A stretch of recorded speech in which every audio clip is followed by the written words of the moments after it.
Calling all travelers. Welcome to space. No, Mom, you can't pause this game. Pause this game.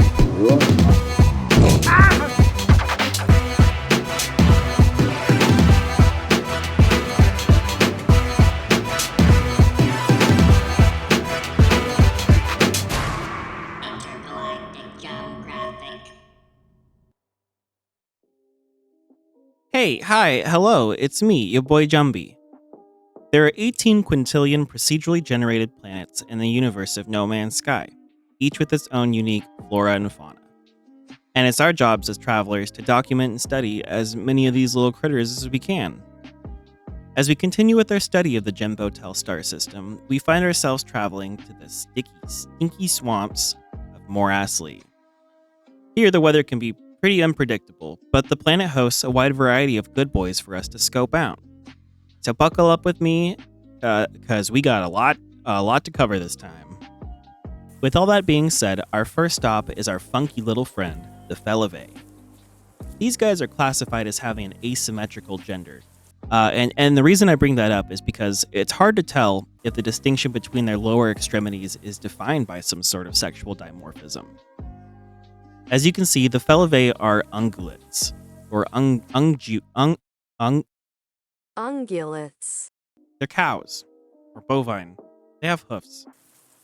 The weird thing about these guys is that they've developed some sort of weird branchy leg system. Their feet branch off into multiple tiny hooves, allowing them to gently meander through the shallow, swampy waters.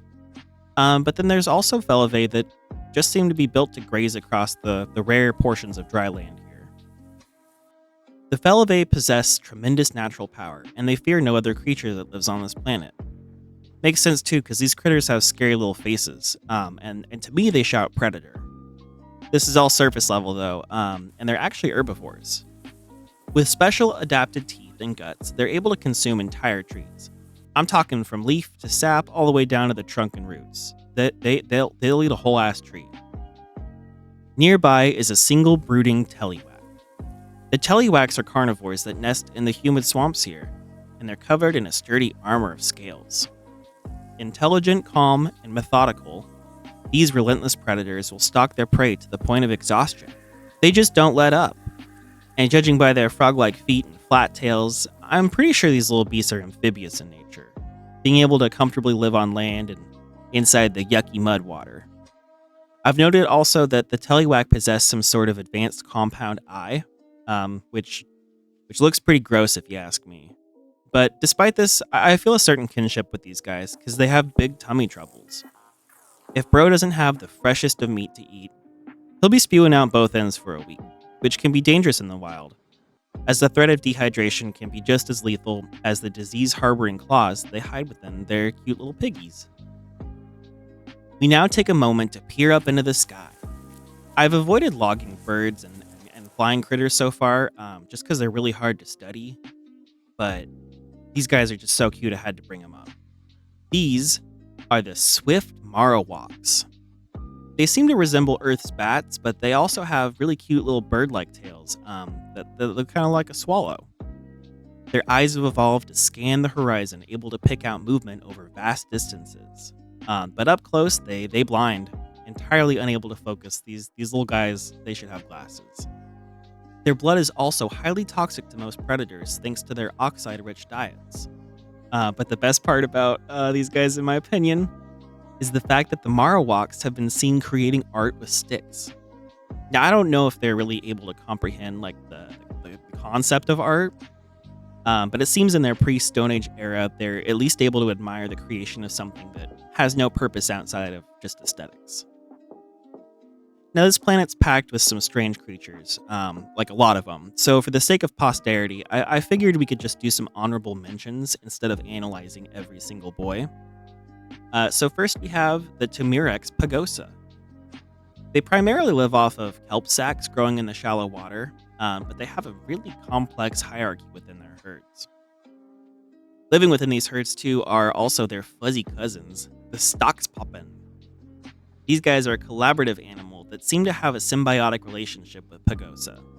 They work together to scan the horizon for oncoming predators and collect leaves as a group. Intelligent enough to track how much food they have, they actually will only eat when the entire herd can be satisfied. Another honorable mention is the sleek calf. These guys are the definition of prey. I suspect they may taste pretty good, but their nasty faces kept me from trying to eat one. Tense and easily startled, these little freaks have a heightened sense of fear. Alert to every danger, they prefer to create elaborate tunnels underground where they seek out roots and tubers to eat, like potatoes. For the last leg of this trip, we're going to be diving down underneath the water to observe the Wheatie family. There are two distinct Wheaties on Morassley, one being pretty common and the other being quite rare. While they look similar, they're definitely classified as two separate animals. The Barco Wheatie is a slimy little scavenger that feeds upon the soft downward drift of plankton.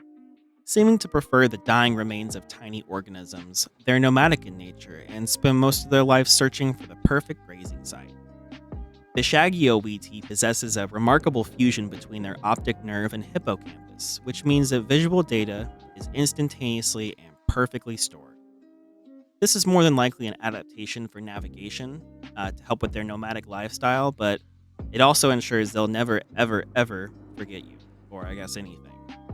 But rest assured, though, these guys have a gentle soul and little to no interest in eating anything bigger than like a grain of rice. Now, with all that being said, we've finally finished our study of Morassley. There are way more animals here to be discovered, but we can't linger on for long. We still have to make one final stop in the star system of Jumbotel. After that, though, our journey could take us anywhere in the universe, and I have some pretty fun plans to show you guys some really weird and unique stuff. Hey, if you made it this far into the video, comment down below your favorite discovery from the series so far. And thank you so much for being here.